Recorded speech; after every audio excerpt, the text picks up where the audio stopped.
And so this is the reality that we live in South Texas. Even with our unemployment is high, these people are already employed. So we're not talking about people, new people.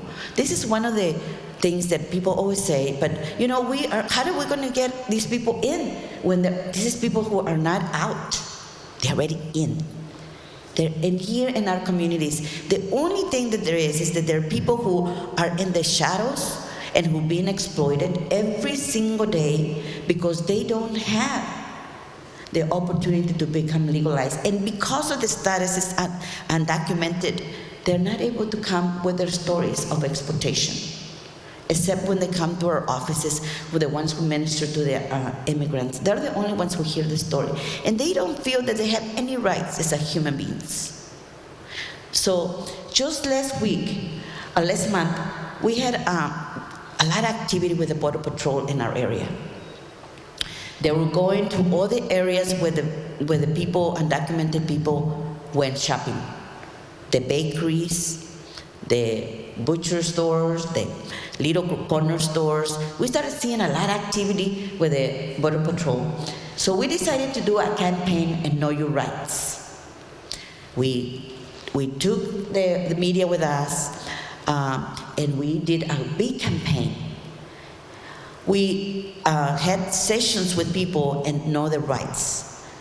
What are the rights? You have rights under the Constitution of the United States.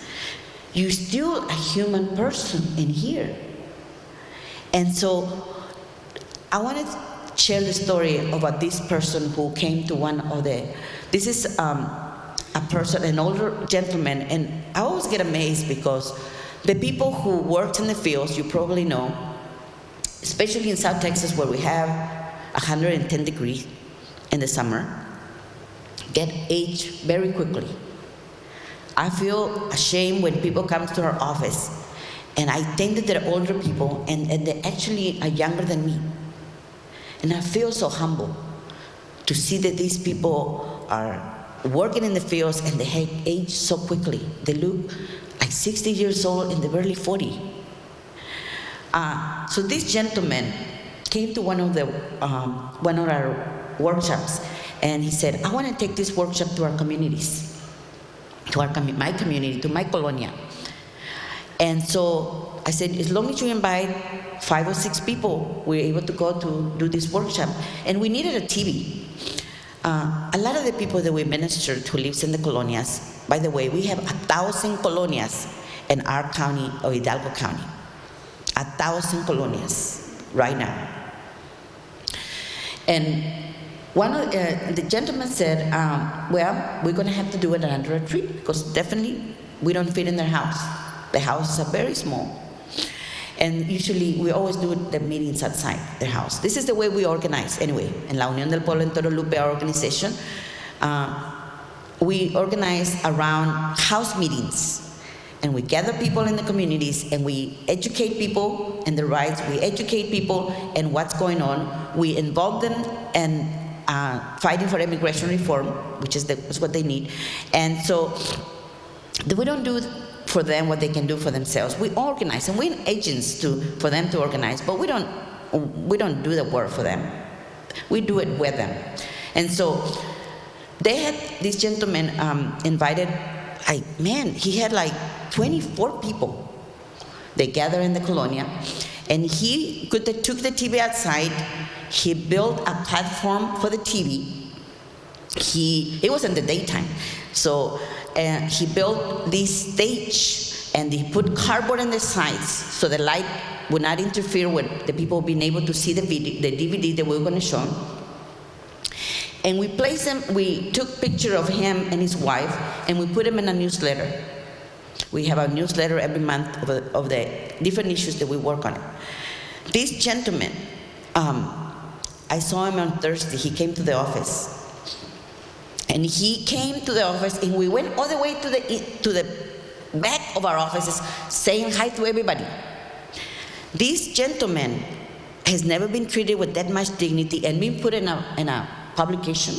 Our newsletter is 1,000 little booklets that we publish every month. and we pass it on to the different businesses and different places. And so this gentleman who has never been treated with that much dignity and respect felt like he's a leader now. And he is just, you can see his face, he doesn't have no teeth. And he is very aged. And but now he's looked like almost like he's rejuvenated. He comes to our office saying hi to everybody, expected everybody should know him because he came in his picture was in our publication. And he is so proud of who he is. And he say, I'm one of your leaders. And I said, we are so happy that you're here. And so little bit that we do to lift up these people. And I was thinking about this, we praying this morning.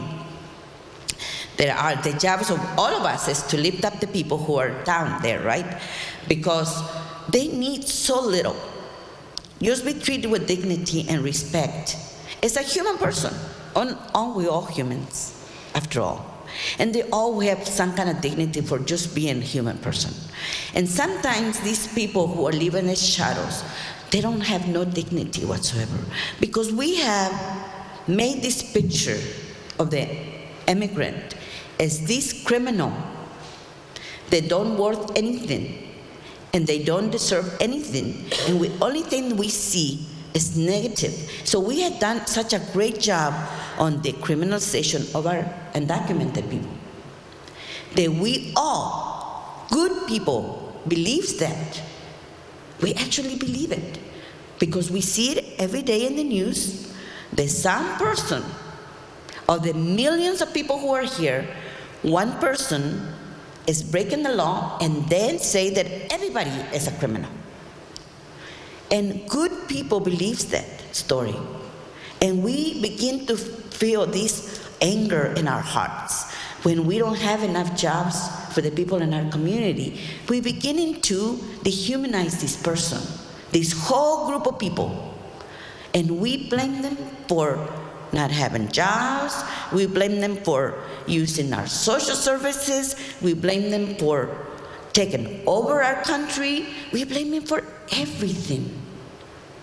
But the reality is that the regular or typical immigrant is people like me, who bring gifts to this country, who is a potential of opportunities to make this country better.